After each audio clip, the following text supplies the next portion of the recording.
Welcome, ladies and gentlemen, to our presentation with keynote speaker, Daryl Jamasco.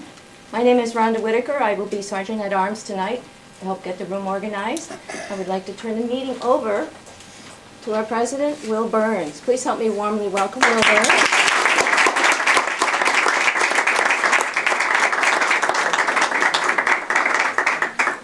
Thank you, Rhonda, and welcome, Toastmasters, guests, and viewers at home, if there are any.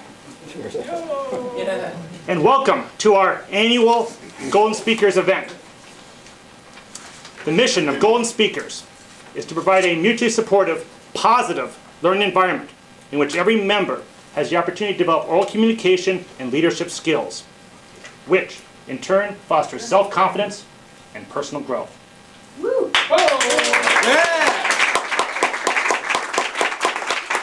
Now we'll see here at the end if we've achieved our goal. We have a big meeting tonight with a lot going on, so I'm going to bring up our Toastmaster, Jeff Shipley.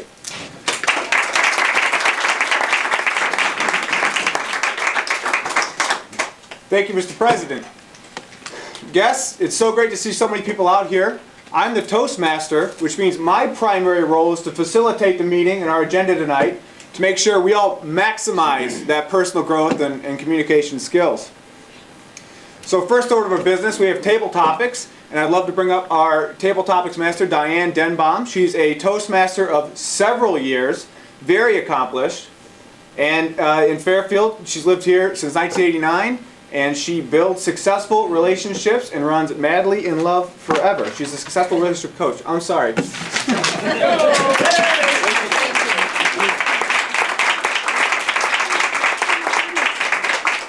Good evening, everyone, viewers at home. My role tonight as the Table Topics Master is to run the Table Topics section. And it's interesting because when you join Toastmasters, you get a magazine each month. And in one of the magazines, the topic is Take Control of Table Topics. You see, Table Topics is where you come up and you speak extemporaneously. You don't have time to prepare. So this is the part of Toastmasters, if you're ever going to feel a little nervous, it's usually during this. I'm going to give you a hint before I call you up. I'm going to give you a little sampling of some of the types of table topics that you would get. And on here it says, to take control, just simply remember, you'll have 30 seconds, or you can take as long as you want. You can take 30 seconds to think about what you're going to say. Once you start speaking, the light will go on, and you'll have to say what you want to say until you see the green light go on. Then it's your choice. You can stop there, or you can go until you see the red light. When the red light goes on, wrap it up. And so you want to bear in mind in that 30 seconds, if you can, and you're not too nervous, that you just think quickly, an introduction, a body, and then wrap it up with a conclusion. Maybe tie it into what the question was about. Just a little hint. We always, in our meetings, open it up to guests first, or we might say if you don't have a huge role for the evening. So that's exactly what I'm going to do. What guest would like to come up and give this table topics a try? Great. Okay, come on up.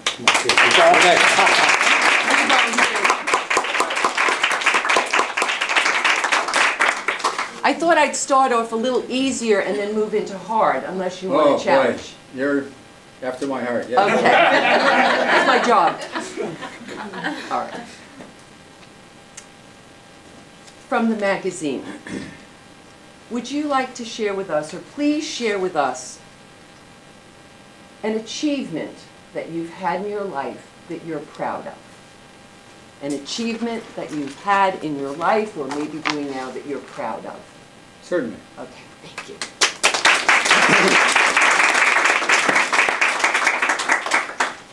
Toastmasters and guests and anybody else who might be present. An achievement that I'm proud of was fostered in high school when a couple of occasions I was invited to fight by a couple of my classmates. That is, they said to me, "Do you want to fight?" I don't remember what the issue was about anymore, but you know how kids are, challenging each other to fight. I politely declined. On 2 occasions at least, I think. So when I went to college, I thought I should learn how to fight. I signed up for the boxing team. The first season I only had 3 matches. I had a dismal 1-2 record. I thought I can do better than that. So the next season I really put my heart into it, practiced on off days and so forth, and actually ended up boxing one of the persons who had been in a championship boxing tournament the previous year at our school. And I won. Yeah. Turned out to have a 7-0 record that year, and I was really delighted that I was able to do so well, coming from my background of politely declining fights in high school. That's all.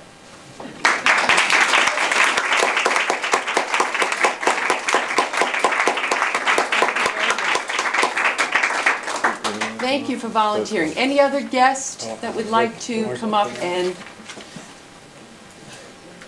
Great, thank you. Come on up. Yes.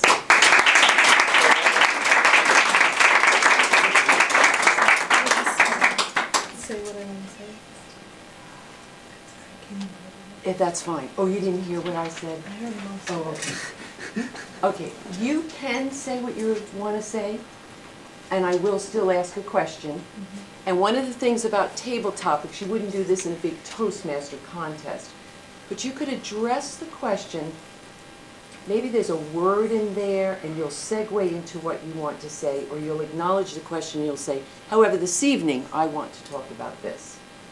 Okay? Does that work for you? Good. And then we stick with the whole Toastmaster thing. Thank you.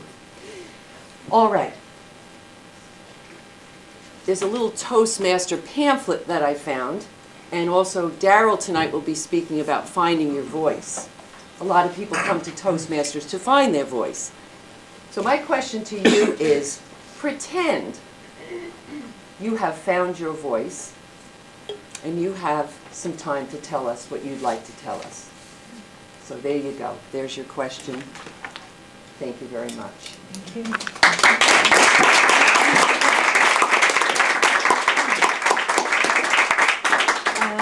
Thank you all for coming here tonight.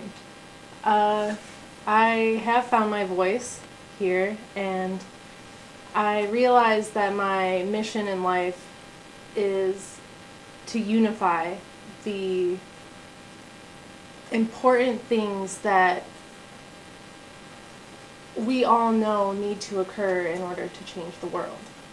So some of you like building, and some of you like growing things in your garden, and many of you are possibly mothers or fathers. I am here to tell you that all those things are the same. Birthing, growing, building with natural materials all sustain the earth, and the earth does all of those things for us. So my voice is here to remind you that everything that you're called to do is of the utmost importance. All of us are here to save the earth. That's your mission. That's all.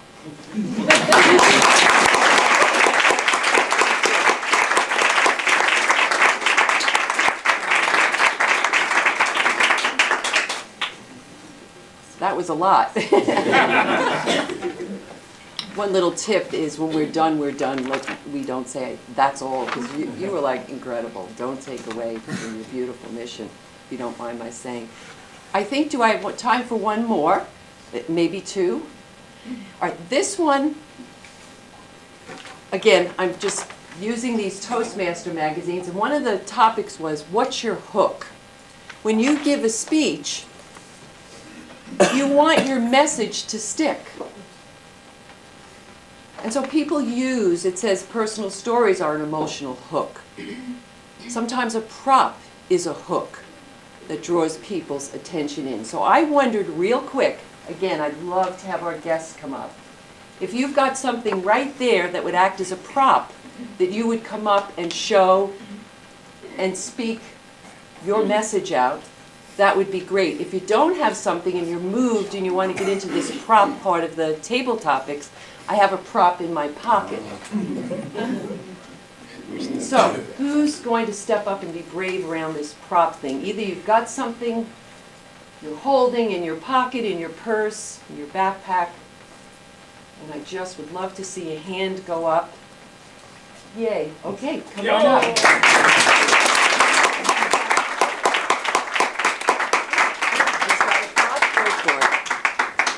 I'll give a brief talk on orbital mechanics, which is a subset of celestial mechanics. And the brief thing is going to be, how do you put a vehicle in orbit around a planet and keep it there? Well, it starts out with this. When an object falls here on the surface of the Earth, it falls, we say down, right? But it actually is falling towards the center of the Earth, because if another guy is in Australia and did the same thing I just did, that object will fall appearing to be upwards to us because he's on the opposite side of the planet. And gravity of the planet is pulling everything towards the center of the planet. Now, how do you put an object into an orbit? The object has to travel at a certain speed.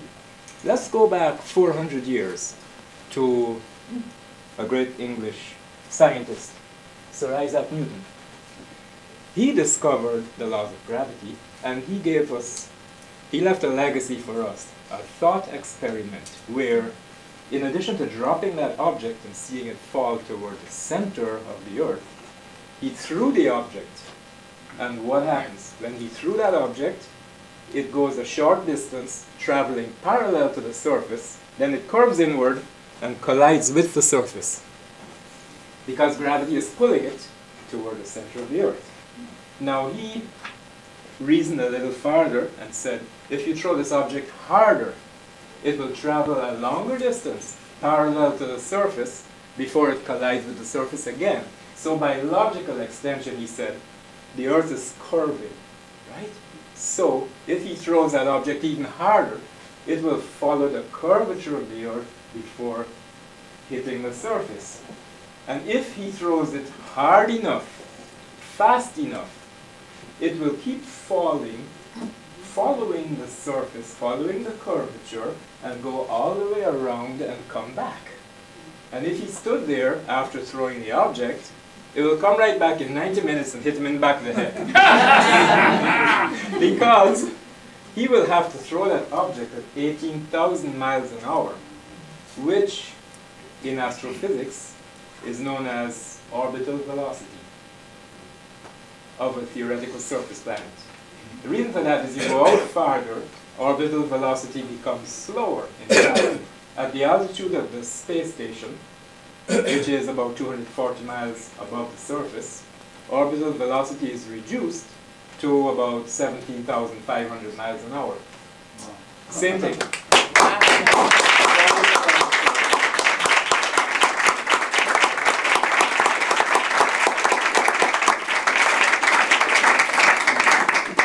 It goes fast.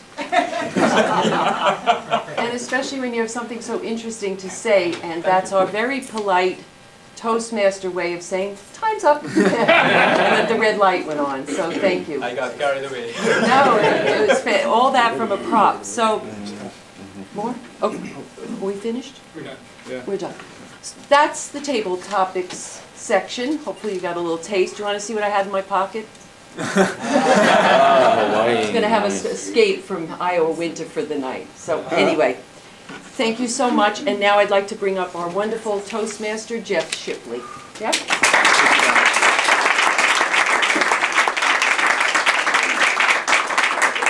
Thank you again, Diane, and all our wonderful Table Topics participants. I really enjoyed Table Topics. There's so much to enjoy, especially when the speakers give such wonderful, compelling personal narratives. Now, I am really enthused to turn the meeting over to Seth Braun, who will introduce our keynote speaker of the evening, Daryl Jarmasco. Seth is Toastmaster luminary, best-selling author, professional speaker. We're really lucky to have him. We snagged him in between professional speaking dates.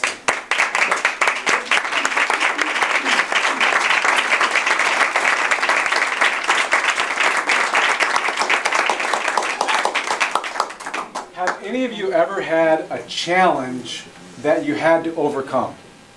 Yeah. Our Every next day. speaker is going to share with us tools, skills, ways of thinking that engage your voice to help you achieve more in your life. We're really lucky to have Daryl Jarmosco. Now, I know Daryl because our kids go to school together, and I know that Daryl has 6 kids. If you're looking for qualifications from somebody to take advice from, someone who has successfully brought 6 kids into school and preschool is a guy you can listen to. I admire Daryl. I think he's a great guy. I think he walks his talk and he inspires me. He's a professional speaker, author, and he coaches people all over the country and all over the world. Help me with a warm, powerful, enthusiastic introduction and welcome to Daryl Jarmosco.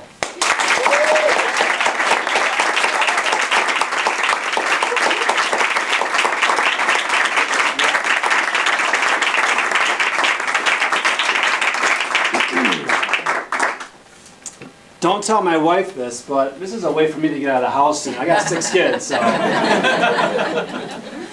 I want to really give that was awesome for those guests on table topics. See, I wouldn't have done that. And you'll hear why real soon here. It started for me in 1976. In 1976, I started my academic career. I was in kindergarten. I went to a Catholic school, and I remember my teacher, Sister Teresa.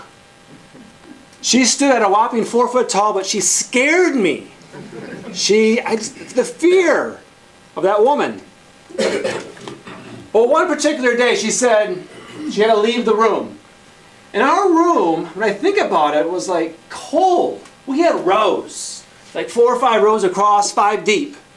If you go into a kindergarten class now, they have flowers and colors and play areas and circular tables. The environment intimidated me. So she left the room. She said, nobody will get up for no reason. Any particular day, that would have been fine. I listened, I obeyed, I was a good kid. But I had one problem. I had to go to the bathroom. I didn't know what to do. In that moment, I could have found my voice. I could have raised my hand and said, Sister Teresa, I need to go to the bathroom. I could have done that. And I wish I could tell you tonight I did that. I didn't. I've got good news and I've got bad news. The good news, I didn't have to go number 2. The bad news, I had to go number 1, and I had to go. Like I said, I wish I could tell you tonight that I stood tall and I walked out of there and I went to the bathroom. But I didn't. I peed my pants. 5 years old, and that was where I learned fear. And that was the journey that I was on for a long, long time. I don't know why I couldn't have found my voice and said, I gotta go to the bathroom. It's so simple to do that. But I didn't. I didn't have the tools, I didn't have the strategies, I didn't have the mindset, I didn't have the time. I've been only walked on earth for like, 5 years? Actually 4, crawling for the first year or something. So ladies and gentlemen, tonight I want to give you 3 things. I want to give you a little bit about my background. It is a miracle, at least in my eye, that I'm actually standing here in front of you. Because that story I just shared with you, I have a lot more. I'll only share a few, but I want to give you a background of what I experienced and where I was. See, tonight I'm here to share my story, not for me. I'm here to share my story for you to find yours. So I'll give you a little bit of background. I want to tell you then how I got into Toastmasters, how I found Toastmasters, and then the third, what it's done for me. Psychologists say that we're born with two fears. The fear of falling and the fear of loud noises. Now, how they know this, I don't know. But they're psychologists, and they must be smart people. So, everything else is learned. Somehow, in that moment, I learned, she said, don't get up. I said, okay, I won't get up. I feared her, the situation. I also feared the kids in the room. I was full of fear. And that's how I lived. I lived almost as if I was invisible. My goal in life was not to be seen. Now, when you go to a Catholic school, you have Mass like every day, twice a day. And they pass this on to different grades. And there's one skill that I mastered not being seen. Everything in the background, just don't put me in front of anybody. I couldn't raise my hand in class and ask a question. See, I started to build this muscle, this mindset muscle that I can't do this, I can't do that. They're smarter, they're better, I'm stupid, I'm dumb. That was the muscle I was building. I didn't even realize it. So I lived in fear. So we'll fast forward. 7th grade. Now, 5th and 6th grade, I got a little real rebellious in school, and my parents said enough of that, and they yanked me out of the school, and they put me into another school. I was the youngest of 3 boys. I had to learn to defend myself. So they put me into another school, still another Catholic school. And by the way, I have nothing wrong with Catholic schools, just to give you my background. This is my story. So this was a lot of anxiety for me. I mean, I didn't do real well with people in general in large groups, but put me in another school, I'm freaking out. So we had to do a report on a saint. So you pick a saint, you do a report, and you draw a picture. Easy, I can do this. But then you had to give an oral presentation. Uh-oh, not cool. Things are going through my head like, I'll just run away. You know, not a problem. I'll run away, I'll get out of Dodge so I can avoid having to give this oral presentation. Well, I didn't have the guts, and I feared my own shadow, so I wasn't going to run away. That wouldn't have lasted very long. Now, I knew in advance. I knew a month in advance that this thing was coming out, this presentation. And just by thinking about it, my heart would start pounding. You know, I literally, my temperature, my body would fluctuate. I mean, I was frightened. So, it was the day of. I marched up there, put my paper down, my report, and I didn't look up one other time. Never looked up. I just said, read my report as fast as I get to the end. I was oblivious to what the kids were even doing. They could have walked out of the room. Went to lunch, and came back, and I was still even going at it. And they picked up on it, and they decided to have a little fun. So they coordinated a rounding applause when I finished. So I finished, and they're like, yay! I knew it wasn't for my presentation, that's for sure. I sat my butt down, and I learned that this is very painful. This is a theme of my life for a long, long time. Real quick, by freshman year. Now, freshman year in high school, there's one thing you want to preserve and not have tarnished when you're a freshman. That is your image. You don't want anything to mess around with your image because then you have to live with it for 4 years. English class, the teacher said, you're going to do a report? I got it. And then you give an oral presentation. No, I can't do that. He said, your report's going to be on what you want to do when you grow up. I was 15 years old. I knew one thing. I was not going to be a speaker, that's for sure. So I look around, my dad was in sales. I said, well, I want to be a professional salesperson. I remember doing the research on it. There wasn't much to say. I can tell you what, it should have said, the ability to deal with rejection every day. In a personal development course disguised as a career. That's all I needed to say. And I could have sat down. So I had all my notes with me. And I was thinking, I got to do this. This is, you know, my image is online here. It's like I had a big image, but I didn't want to screw up. It was a disaster. It was a complete disaster. Now, if you've ever seen a speaker before, the last thing you want to do, and I know it's naturally that you always want speakers to succeed, but the last thing you want to do, this is from my heart anyways, is when a speaker narrates their mistakes.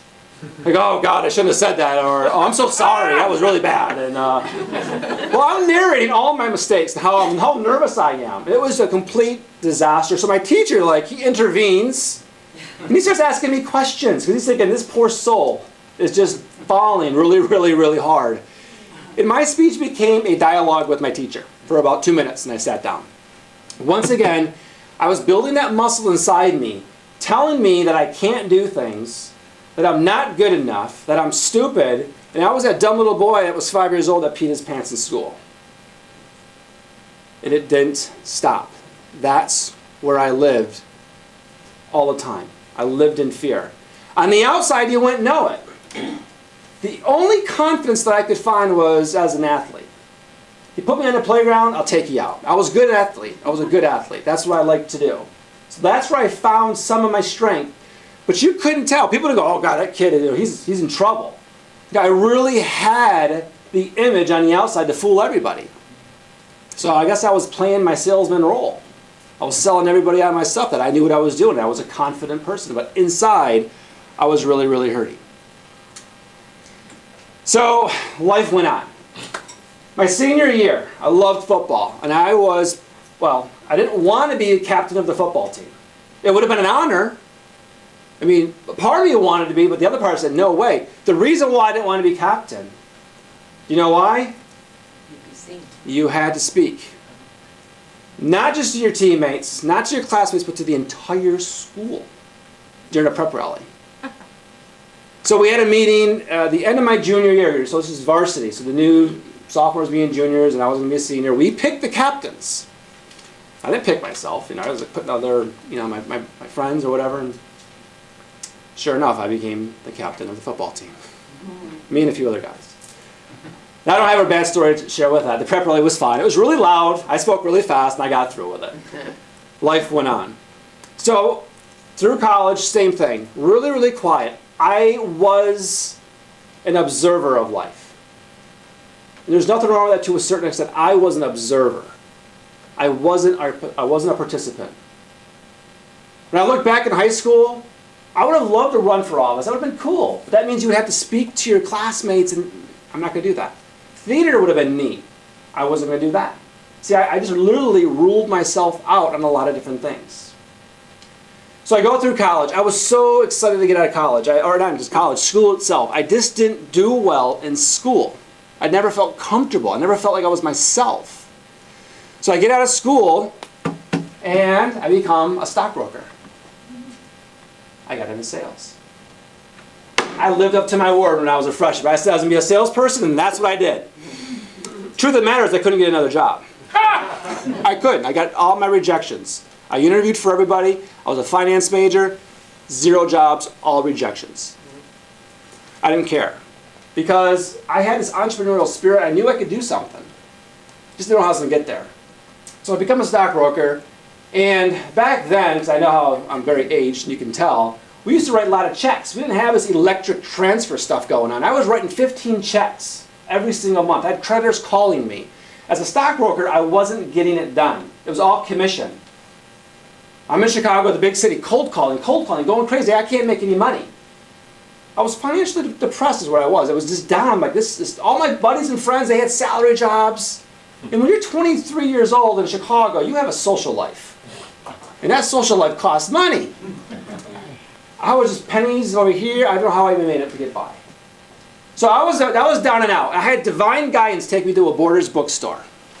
I don't know why, but it did. Why I found myself in the self-help section? I mean, yes, I needed some help. I didn't know it existed. So I'm looking at all these amazing books. There's a cassette tape, Tony Robbins, Personal Power Talk. Can only afford one of them, so I grab it. And there I was every single day listening to Tony Robbins when I was on the train going to work. Listen to what he's saying. That's the first time in my life somebody said, you can control your mind, You can control your future. You've got what it takes. You've got the personal power. Nobody ever told me that. I said, really? This is good. I like this. He mentioned this guy named Napoleon Hill, Think and Grow Rich. I zoom back to the bookstore. I buy that book.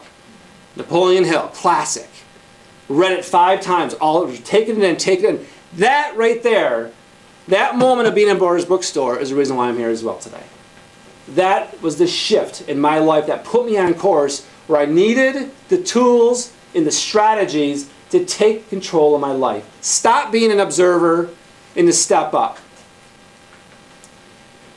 So, how did I find Toastmasters? Well, I moved back. By the way, I got 2 jobs. I was working where Oprah worked out, and that was quite the experience. You know, I had to kind of swallow my pride because nobody else was working a second job. Everyone had their full-time jobs and, you know, had a career. But I got another job plus my full-time job to turn things around financially. And I wanted to get back into selling. I was actually working for an investment firm. So I moved back to Michigan. That was my home state, was Michigan. And I got hired from this financial advisory company. And they said, Daryl, my coach, my mentor, he said, you got to get out and network. That's what you got to do. You got to get out. It's all about seeing the people. It's that simple. But I can handle that. All right. Got to get my competitive mode going on. So I joined the JCs, the Grand Rapids JCs. I joined the Chamber of Commerce. I joined the Rotary. I'm getting involved in all these groups. And I see this Toastmasters club. So I pick up the phone and I call them. I remember leaving the message, and 2 days later, this guy calls me back. He's all bubbly, just good energy. And he's explaining what Toastmasters is. And then he said, well, you know what?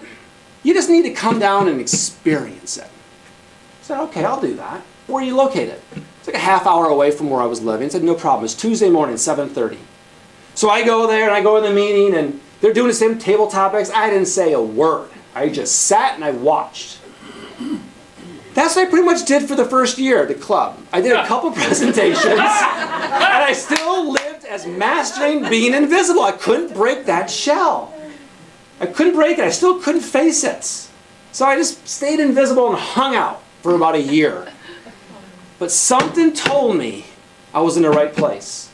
Something spoke to my soul, said, stay with it. This is where you're supposed to be. But I did end up leaving that group. It was good because as a financial advisor, I did step up at times. See, I was doing these one-on-ones with people, 20 a week. One-on-ones, meeting with them, talking about their financial stuff. And this company comes into our group and says, you need to do seminars. That's where it's at. You need to do seminars. I'm like, seminars? Okay. Got talking for the people? We'll do it. He says, just imagine this. In 1 hour, you're in front of 20 people. I said, I got that. Because I knew what it took to have 20 appointments a week. That was 20 hours plus. So to my credit, after I left that first Toastmasters, from that first exposure, I started getting out and doing some speaking. I was still having mild heart attacks and going through the sweating and, a lot of the mistakes was definitely still happening. But I moved again. I don't want to confuse you here. I moved. I was still pretty much where I was in Michigan. I just moved out to a smaller town called Grand Haven, a beautiful little beach town. So I moved to this new town, and I wanted to network again. And there was a Toastmasters there. And this time I wasn't going to be an observer. There's something where you get enough pain in your life, you just say, enough is enough. I'm sick of being that shy little boy. I'm sick of just being an observer. I'm sick of having things pass me by. Enough. It reminds me of a story. There's this young man who just got his apartment. And he was so proud of himself. In his mid-20s. His mom's birthday was coming up. So he calls his mom up. He says, Mom, it's your birthday. I want you to come on over. I'm going to make you dinner. I'm going to take care of you. Now, his mother was a little apprehensive about this. She was a traditional woman, descendant of, I think, of Sister Teresa. Because he had a girl for a roommate. But he always said, Mom, she's just a roommate, nothing more. So the night out, she shows up. And he greets her. He's so excited. He's like, this is my place, Mom. He gives her a big hug. And she sees the girl. And we know 65 or 60% of our communications through our body. And her body says, I don't approve. I know she picks up on it. He picks up on it. He pulls her aside, Mom, it's your birthday. We're here to celebrate. We're here to have a good time. I told you before, I'll tell you again. She's just a roommate. She relaxes and they actually have an amazing evening. They do. Lots of laughs. Just a good time. She spent more time there than she even planned on it.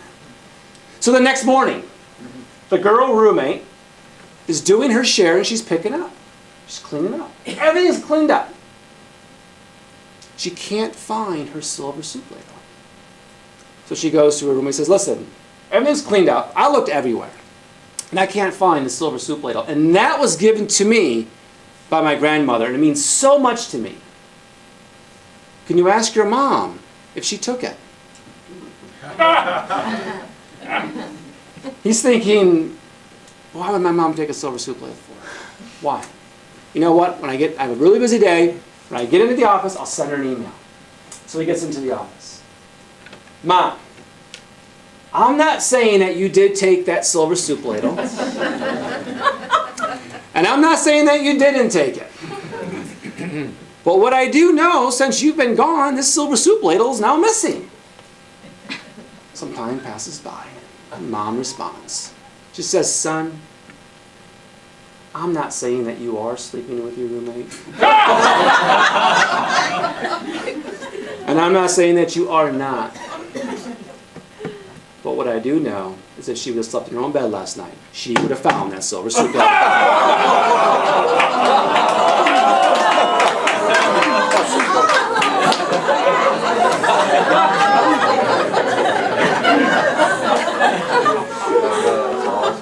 So what's the moral of the story? Don't lie to your mama. She always knows. I love that story. I do. I share it all the time because it's a good story.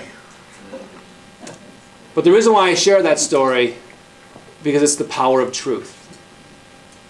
You see, when I joined the second time around, I just had a heart-to-heart with myself. You know, I was sick and tired of being what I would call myself a loser, a person that couldn't get things done, a person that wasn't good enough in life. I was sick and tired of that. And I blamed other people. I blamed the nuns. I blamed the school. I blamed everybody else but myself. And until you have that revelation to decide that, you know what? I could blame, I could have stories, I could have excuses. But if I don't get truthful with myself, change will never happen. Personal transformation will never happen with me. I'll just sit back and watch everybody else experience theirs. And I was done with it. I got hungry. When I joined that second time around, my second Toastmasters, I showed up that first meeting. They said, table topics, would anyone like to do it? I think I stood up. Let's go. I'm ready. Was I scared? I was scared as hell. That stuff didn't go away. Just because I made that decision, that didn't just dissipate and go off to the universe. I still had fear. The battle, the journey just begun. But I was ready to go. I had that revelation. I was sick. I had enough pain in my life that the leverage came down. I said, I'm ready to go. And I rocked it. I still had those, that when I saw those speakers in the club that were so good, I thought, I can't be that good. Yes, I can. I can't. Yes, I can. Yes, I can. I had to start building a new muscle. At this time, I was probably 25 years old. I had 25 years of building that muscle of I can't. That's a massive wave. It's a tidal wave. And you think you're just going to snap your fingers, it's going to be gone? You got to go the other direction. So what do? When you're fearful? Is you face your fears. I got up. I was nervous. I delivered my presentation. They critiqued me. I sat down. I did another one. I did another one. I did another one. And there was this point inside where I started to see in their eyes, and I started to see in my eyes that I've got what it takes. I started winning. If you're part of Toastmasters, you're not really there to like how I was. I was there to compete. I was there to win. Like I said, I was hungry. I needed to prove to myself that I can do it. And that this is where I was going to start. I was going to start in my club. So time went on, and And I was going through the manuals, I'm winning speeches, I'm going through the Toastmaster contest, and I'm participating. Here's another key. If you want something in your life and you want to go to a higher level, you have to get uncomfortable. See, I wasn't willing to get uncomfortable because I had so much pain related to it. Uncomfortable was death for me. You want to grow? You want to be on the edge? To me, when you face a fear and you're on the edge, it's bliss. It's like you're standing on this edge. It's just a drop off of 10,000 feet, and you're standing there. And there's no fear in your body. You feel so free in your life in that moment. That's what I felt when I faced my fear. And my vehicle for me was speaking. It might not be for you. It might be being a better parent, being a better professional, something else. I don't know what it is for you. But I found my vehicle. I knew that the vehicle of public speaking was going to help me break through and take my life to a whole new level. I became president of the club. It became referred to as Daryl's Club. People just didn't mess with me. I was being asked in the community, hey, the Chamber of Commerce, can you come over and start the meeting up? Can you do this? Can you do that? And I was loving it. I was feeling really good. Did I have self-doubt? Absolutely. I still had that voice challenging me, saying, you know, don't forget, you're the 5-year-old that peed his pants in first or in kindergarten. You know. You're not that good.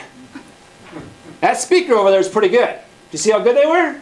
I still had that voice putting me like, okay, you know, but this time I just listened to it. But I was still willing to build that muscle. Yes, I can. Yes, I can. Yes, I can. Before my talks, I'd be in my house just going back and forth. I'm an amazing speaker. I'm going to change their lives today. I'm an amazing speaker. Back and forth, transforming my mind. I flopped. I'd get back up. I'd give another presentation. You see, now I was really getting really hungry. And Toastmasters was really good. And by the way, this is about a 3-year time span here, 2.5 years. I don't know how long it was. It was a while. And I remember leaving the club going, I don't know why I keep going back. I don't know why I'm here. I was still a financial advisor. So I didn't know why I was going there, but something in my soul said, keep going. Don't give up. Don't give up. Keep going. To fast forward a little bit, I did have a change in careers. After about 10 years, and I thought, you know, this is what I was supposed to do as a financial advisor. At that time, I accomplished a goal at a pretty young age. I wanted to have my own firm, and I had it. Probably got it when I was about 29 years old. I was managing money. I was working with retirees. And here I am. I accomplished this. This is stuff I was telling myself when I was 21. I'll show them. I'll show them. Them? Who was them? Maybe the old teachers. Maybe old classmates. I don't know who, but I was pissed. Mother Teresa. Mother Teresa. So I got there, but then I was going through it. I wanted more. I still wasn't happy. Something inside me was saying, you're supposed to be doing something else. And I ignored the voice. No, you're supposed to be doing something else. And remember that story I said when I was rubbing my 2 pennies together, I listened to Tony Robbins. Well, what I didn't tell you is I bought so many books and so many tapes. Deepak Chopra, you know, Brian Tracy, Zig Ziglar. These are all these people in the human potential movement. And I'm listening to all of them. And I'm loving what they're saying. But I thought, I can't tell people that I read or listen to this stuff because they'll think I'm goofy. So I would tell people when I came out of the closet that I was a self-help junkie, you know, in the closet. I didn't tell anybody I did it. But I did, and I loved it. I loved it more than anything else. So I got to the point where I switched careers, and Toastmasters helped me do that. It gave me the willpower. It gave me, like, I can do this. So I switched careers. I left my firm, gave my clients away, and started to get into this personal development, started to get into coaching. Speaking was huge for me. Not quite yet, but getting there. I saw that it could be the potential. It could help me get out and be my voice, to be a messenger, to help people and make change in their lives. So like I said, I wanted more. I was hungry and I wanted more. So my Toastmasters, they were amazing. And for those of you who are thinking about becoming a Toastmaster, it's the most nurturing, loving place you'll ever find. It's the place to screw up. Right. Fellow Toastmasters, am I right or am I right? It's the place to screw up. They'll love you for it. If you get a good coach, they'll be firm with you on what you need to do. So it's an amazing place. But I wanted more. And I knew I was getting comfortable. I knew I was getting good. I knew I was competing really well, but I wanted more. Now, as a Catholic, I went to church. I took my kids there. By this time, I had a couple of kids. And in Mass, in Catholic Mass, they have readings in the beginning of Mass. And I didn't go to this huge, huge church, but you know, in any given Sunday, there would be 300 to 500 parishioners there at church. And I was looking at that position of being, because it was voluntary. You could volunteer and do different things in church. And I could volunteer to be a reader. And I knew I could. Now, when I was young, I didn't read real well. And when I was like in 4th grade, they had to yank me out of 4th grade and bring me down into like a 2nd grade level, because I wasn't good at it. So I had a fear of reading and out loud with people. And that fear never really went away. But I thought, this is kind of like public speaking. This is going to get me really uncomfortable. Like I said, if you want to be on the edge and you want to be free in life and you really want to step up, you want to have a higher standard, if you stay comfortable in that cozy little circle, so the exercise I do with my clients, I say, draw that circle. Put your little stick person inside there. That's you.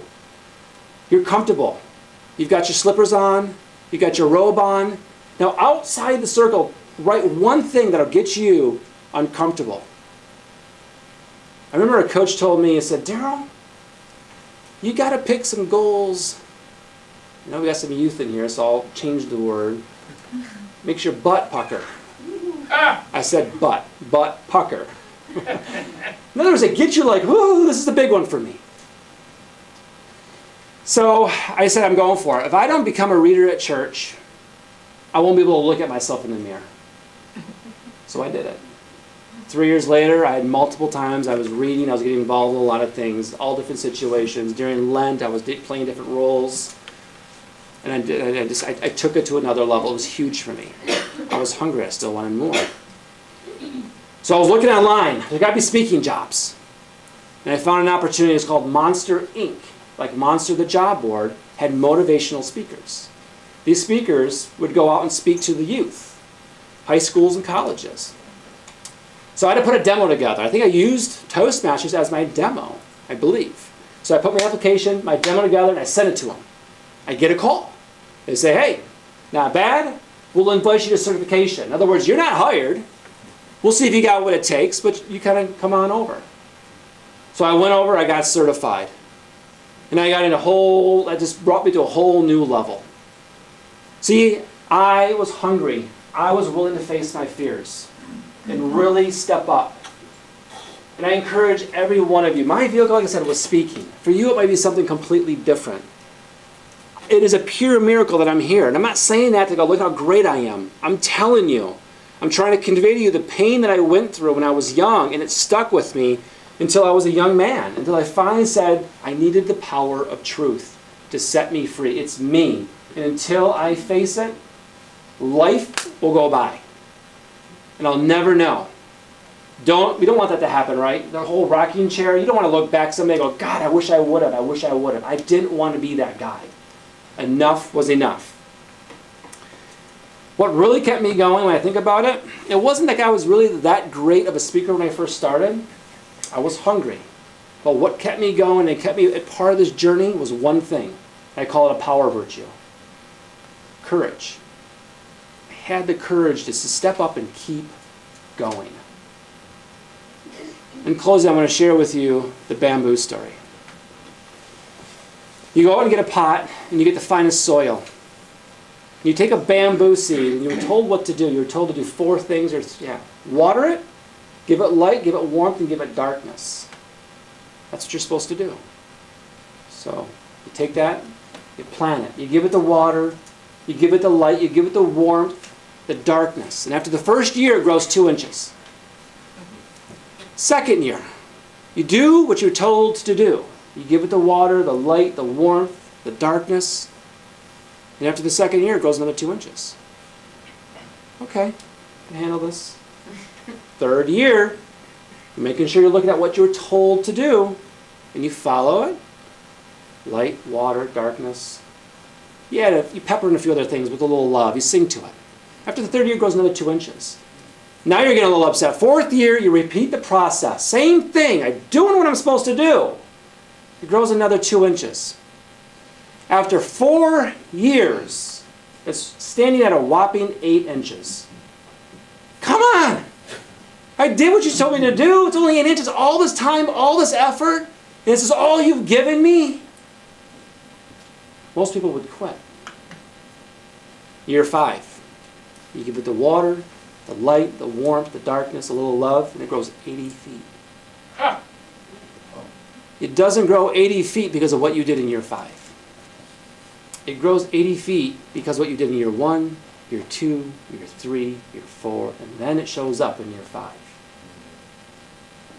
So when you're down and you think you're ready to give up, and whatever it is in life, there's one thing you need to turn to, and that's your why.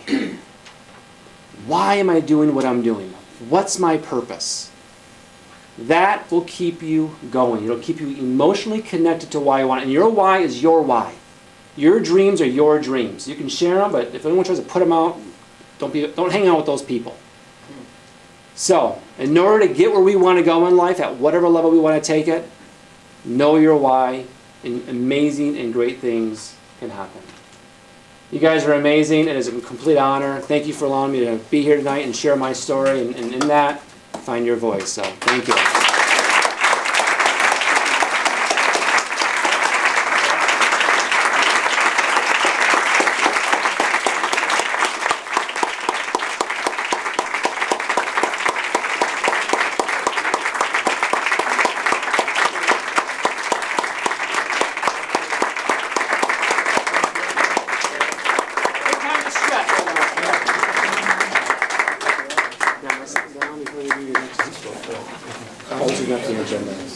Yeah, I was going to call it Darlene.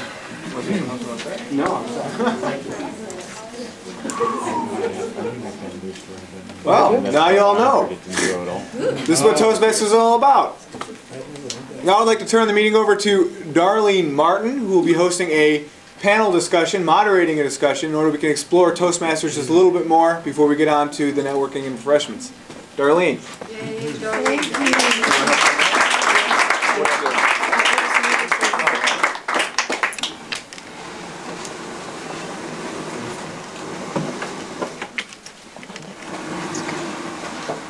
Well, I'm going to stand behind there. Oh, you are? Yeah, yeah. Let's pull it out a little bit.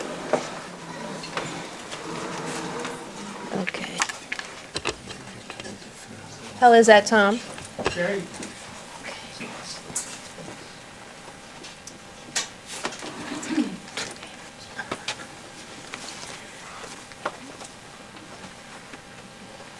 That was wonderful. Thank you, Daryl.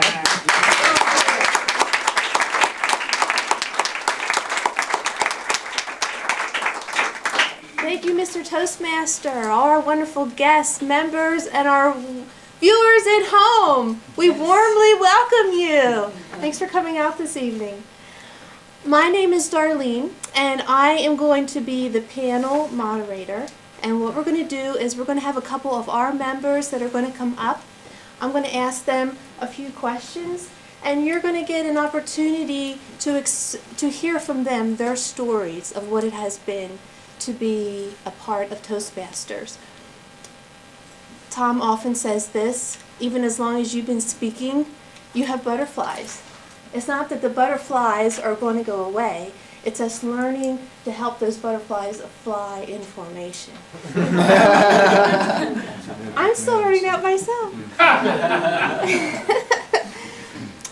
Okay, I just need to see, is John here?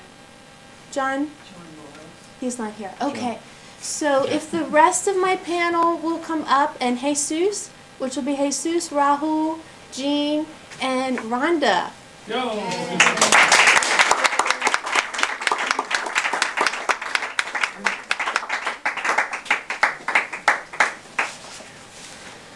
As Daryl said, this is a very supportive environment where you can basically fall flat on your face and someone's going to lovingly come and pick you up and say, hey, you can do this. Okay, so I'm going to start with Jean. Jean Simonton Craig is a Herbalife personal wellness coach who moved to Fairfield in 1988 and joined Toastmasters in 2006. She was the 2007 to 2008 president of Golden Speakers. She has competed at the division level in evaluation contests.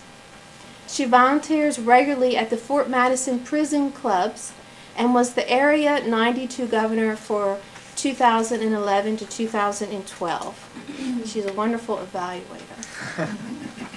Okay, our first question for Jean is, what area of your life has been influenced the most by Toastmasters? And tell me how much time I should do. You have about 2 minutes and 10 seconds. Toastmasters, we time everything. So, I think my best area is work, really, but I just want to define that a little bit. I got involved with a sales position.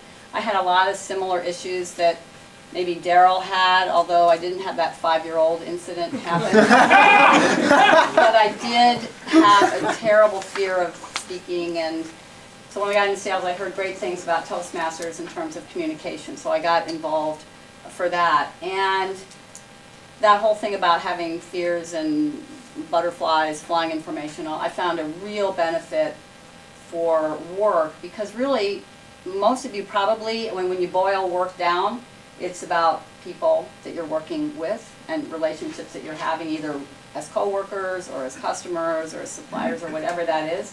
And that's communication. So I found that my ability to talk with people really got enhanced when I got some of that nervousness under control and started to be able to enjoy a lot more the interactions that I had with people. And let's just face it, we're all going to be talking to people for the rest of our lives. So you might as well be having fun with it. Yeah. Thank you, Jean.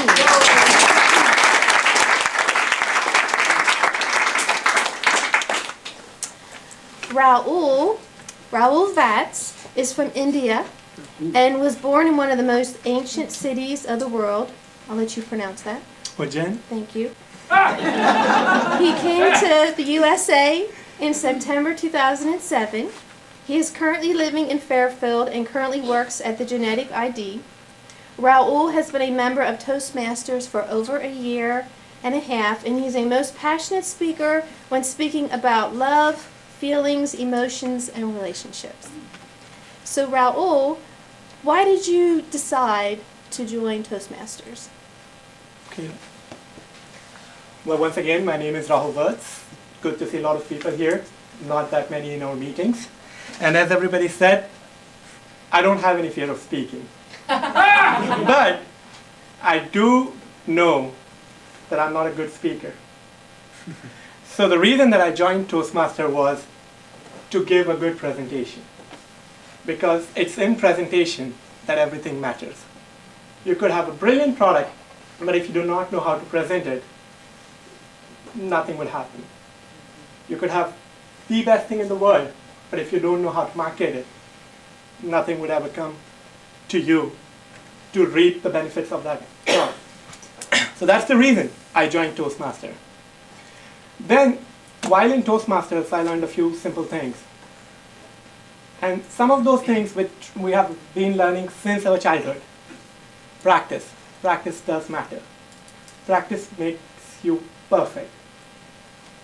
I joined Toastmasters, I gave speeches, some didn't turn out to be good, some turned out to be good. For some I was voted as the best speaker amongst the 3 people who spoke on that day. In some competition I won. But what I learned was the thing that you have only can be effective if you know how to present or market it. And that's the thing which attracted me towards Toastmasters, and I'm still here. As our guest speaker said today, it's not in the first 4 years that you do to the bamboo tree, but in the 5th that you'll see the result. But not the 5th year matter, it's your practice of what you've been doing for first 4 years. That's my story.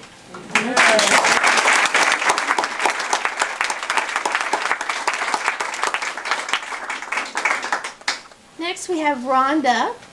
Rhonda Whitaker is an alternative health practitioner and fitness instructor, helping people feel better under the umbrella of licensed massage therapists in Iowa. Her fitness level has peaked during her senior years by teaching low-impact fitness classes at the marvelous Fairfield Park and Recreation Center. Exercise has reduced Rhonda's need for health care and has improved her attitude. She will have lived in Fairfield 30 years as of July 4th, 2013. So Rhonda, what challenges, obstacles, and issues do you encounter in Toastmasters, and how are you working through these issues? The issues I am challenged with is childhood coping mechanisms that come up when I'm in front of a group or in front of people, and I just found the key to the door in my belt. So, I get in front of the group, and I never know what I look like until I see our DVD that they give us after each speech. And I saw that thing, and Tom the cameraman, he said, watch it in fast motion, and you can see what your behaviors are that you're repeating, that you would like to work on changing. And I had several categories that I came up with that all had to do with defense mechanisms. Keeping your head down so you don't get slapped, you know, puppet mouth, you know, nothing moves but the chin right here, and nobody can catch you when you're shaking your head. And looking out like peekaboo, anybody? So all that has to go. And like our speaker Daryl said, it doesn't go overnight or with a wish or a whim. And it's been 4 months since I've been here, and I feel like tonight's going to be my Independence Day early, because I have to hold my chin up and talk to everyone in person and engage the audience. So I would ask people, were you born to be quiet? Were you born not to speak? What's the first thing a baby does? Right, it cries or it gets spanked, which is kind of the opposite of what we'd like to do to little babies. The other thing is, in school, we're taught to sit down and be quiet, don't make any waves, listen to the teacher all the time. And Toastmasters is the exact opposite of that. I get to come up front and people listen to me, which is a new experience that I appreciate. At first it terrified me. I'm still a little scared and my butterflies don't always fly in formation. But I'm making progress. Thank you.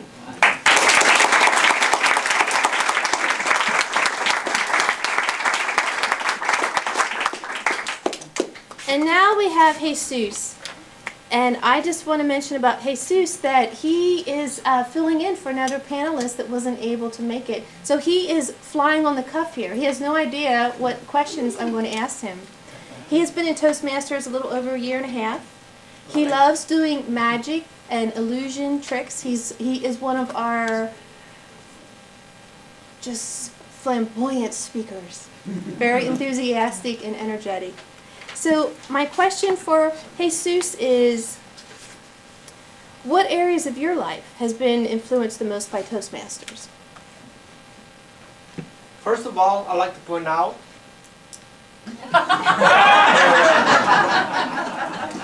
as I'm sitting here waiting for my question, I feel the butterflies, and I'm thinking, okay, you need to go this way, you need to go this other way, and I try to get information as Tom mentioned. And you only find out how it feels when you're put in a spot, when you're uncomfortable, and if you have what it takes to face the challenge. Coming to Toastmasters, it was, well, I'll tell you first, my impression of Toastmasters, and I say with respect to all the members, when I came the first time, I wasn't quite sure what was Toastmasters about. The second time, I begin to understand how they got broken down in sections, the table topics, the prepared speeches, the evaluations, and it felt a little bit better. The third time, well, let me back up a little bit. The first time when I came, my impression was that this was a place for senior citizens to socialize.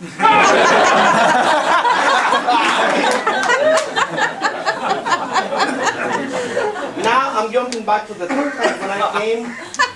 and I start getting the grip of how things run here. And I say to myself, I will come 2 more meetings and then I will make a decision if I like to join Toastmasters.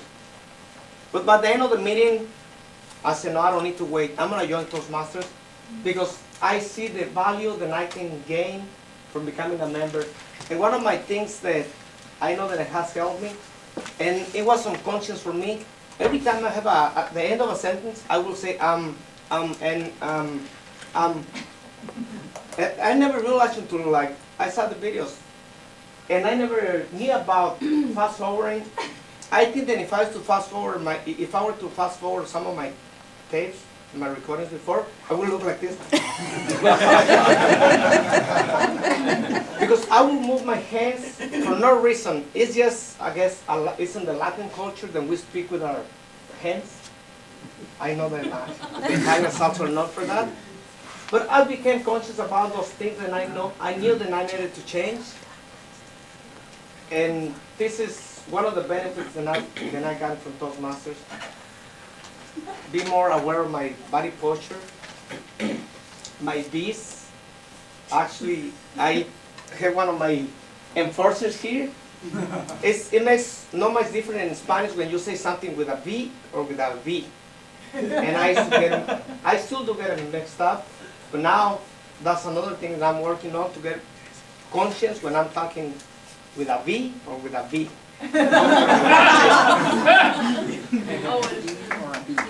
So that is some of the things that I have gained by becoming a member of Toastmasters. Thank you.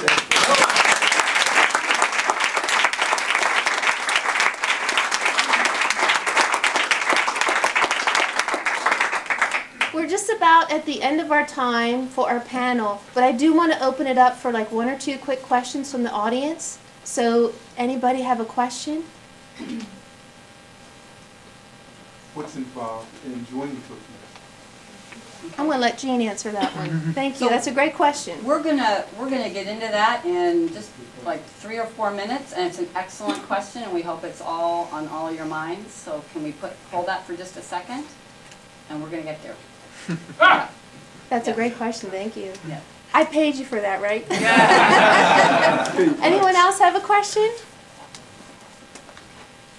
Going once. Come on, this is part of our table topics. We need There to we have this go. impromptu There we go. speaking. We've heard a lot about how Toastmasters has helped with your speaking. Does anybody have a story about at the office and how Toastmasters might have been helpful in organizing meetings and keeping them on time? Oh. You want to answer that, Rhonda? It helps to carry a big stick. I think that the people are very cooperative here in Toastmasters. I'm not so sure what it's like at your corporation. Reminders help. Sending out memos ahead of time, emails help. Warning people ahead of time so that they start to remember. The broken record technique to help them know they need to move in this direction with this amount of energy so that the job gets done. Thank you. Thank you. Thank you for the question. And a big round of applause for our panelists.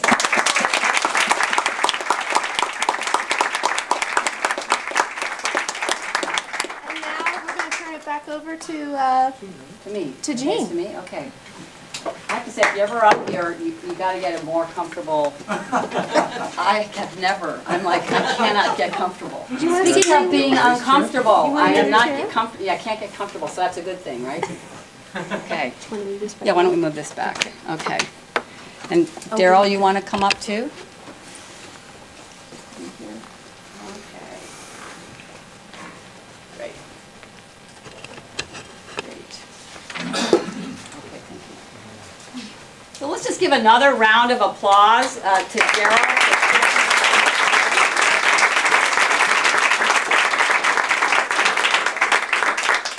Really, I had a little bit of fun earlier during the table topics to just kind of weave some things together. There was that story about the boxing story and didn't do so well the first year. Where is that gentleman?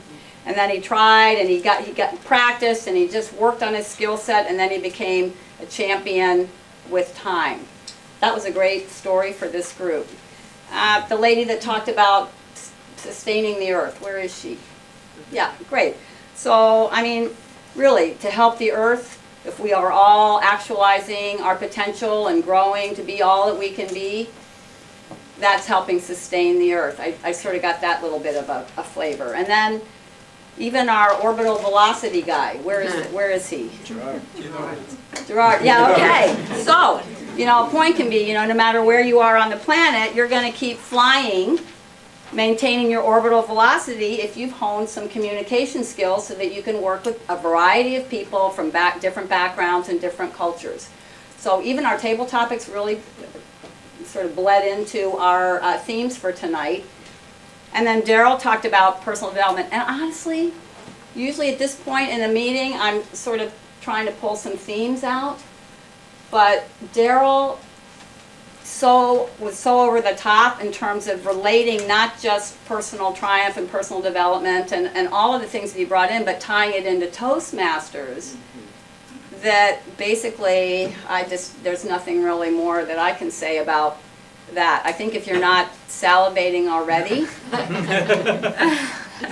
you're probably like trying to do that because you're in a group of people. But if to take a look at Toastmasters and see what we're doing, you can probably do that when you get in your cars, because it really is a very powerful personal development tool. The one thing I wanted to just mention, in sort of piggybacking a little bit on Daryl, is that Daryl is, he has a passion for being a public speaker and getting involved, and he said this may not be your thing. It may be that you have something else that you want to work with, but there is a common denominator. And the common denominator is the working out of that yes I can muscle. I mean, you even use working out, which I love. In this setting. And the interesting, really valuable thing that happens is when you face your fear here, and hey, we already know how great communication is, and leadership, because Toastmasters is also about leadership. In fact, it's the bigger picture. Leaders develop their communication skills so they're more effective as leaders. That's a whole nother conversation. But where I'm going with this is that by developing your response to fear in this environment, you actually have that muscle that you can take to wherever else you're going. So if you're not interested in being a public speaker, but you work out your muscle here, when you get into whatever environment you're in where it is important for you to face your fear and develop and grow, you are going to be so much stronger as a result. Because that muscle it's the perfect accessory. It goes with everything. It's like the little black dress. Ladies, I know what we're talking about. Okay? You can dress it up however you want, and it's going to be there for you. Okay. So, I'm going to mention, someone asked, very importantly, how do you become a member? Okay, so this is Golden Speakers of Fairfield. This is a premier club. This is a very distinguished club. Tom, is it 20 years? How long is it? How many years? Been a club for 24 years. I lose track. Very, very distinguished, always does very, very well in the district. And so it's right here. It's right in our backyard. You don't have to travel. You can be right here. We do meet weekly, 7:45 to 9:15, and we do keep track and we do stay on time. When you join, I am going to get back to how do you take that first step, but after you've joined, there are manuals that you start with. There are beginning manuals, and you make progress and you learn skills. You can work at your own pace. No one's going to be, breathing down your neck per se, although if you only do one talk a year, we might say something to you. But for your own good, because it is fun to make progress. But you make progress in these manuals, and then there are advanced manuals. You can go on. You can become. There's a leadership track and a communications track. It's all laid out. It's very, very successful. It's done around the world, and we show you how to do it. So really, the next step is take a look at joining. And this is where it's unbelievable. You better hold on to your seats or something, because with all the value that you've heard of what Toastmasters is, I just don't understand how they stay in business, but it is a nonprofit, so that does help. But this club is $48 every 6 months. So you work that out, that's $8 a month. Hour and a half, you know, a week. I mean, the math is, you know, you're down to like cents for Tom, do you know that number? $1.80 an hour.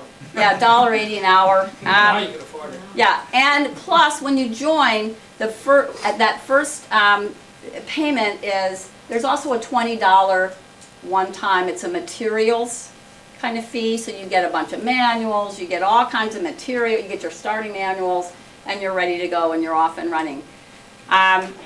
So tonight, if you're interested in joining, taking an application, can I have people's hands raised? If you could stand, if you have an application, you're ready to have an application. So we have some applications here. And what that would be $8 for February, $8 for March, that's $16, plus your $20 for your new materials kit, so that's $36. And then Toastmasters after that collects dues biannually, is that right? No, semi-annually.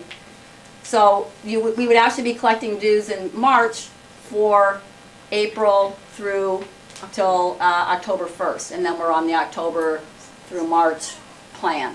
Okay, so that's just how we collect our fees. Check or cash works fine. See, is there anything else? Stephen? Yeah, I would like people to know that when you join, which I did recently, you're able to get a personal coach for your speaking. And some of the coaches in this club are fantastic. I've been a public speaker for decades, and I've got a coach that is taking me to a whole new level I didn't expect to find in a club for free. And this is an amazing gift, an amazing opportunity. Yeah. Okay.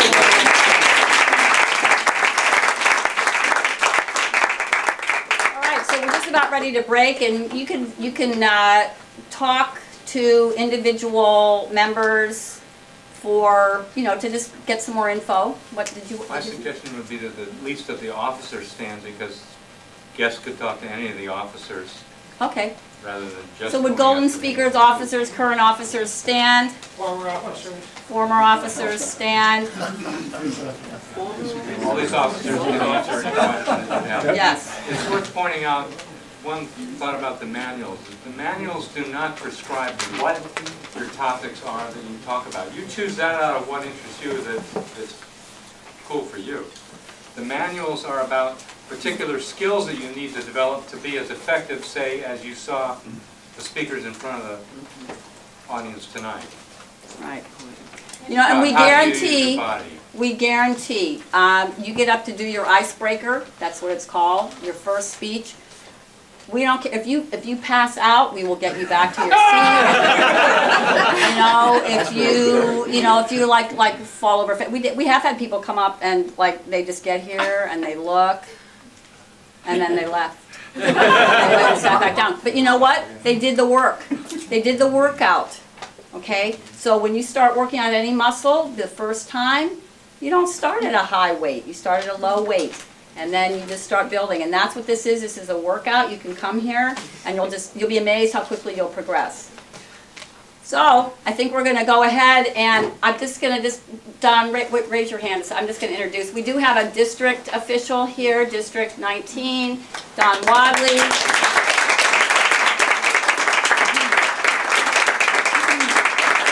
He is our PR officer, and actually we're kind of known in the district for how we put on these events. We love being able to introduce the community to really outstanding speakers, but also to the members that are here that are at all different stages of development, so that you can see, the flavor, get an experience, and then maybe take a look at joining us weekly. So with that, let me see, I think I need to bring our president for Golden Speakers back, Mr. Will Burns. Once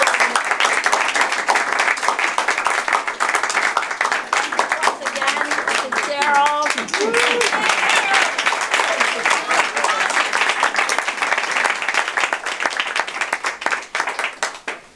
Thank you, Jean. Thank you, Daryl.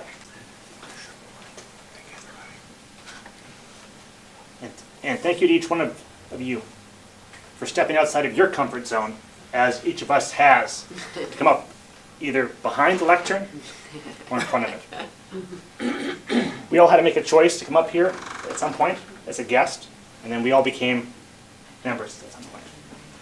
Thank you for coming out tonight. Please join us for refreshments. If you go out here, right to your left. You have tables set up. All right.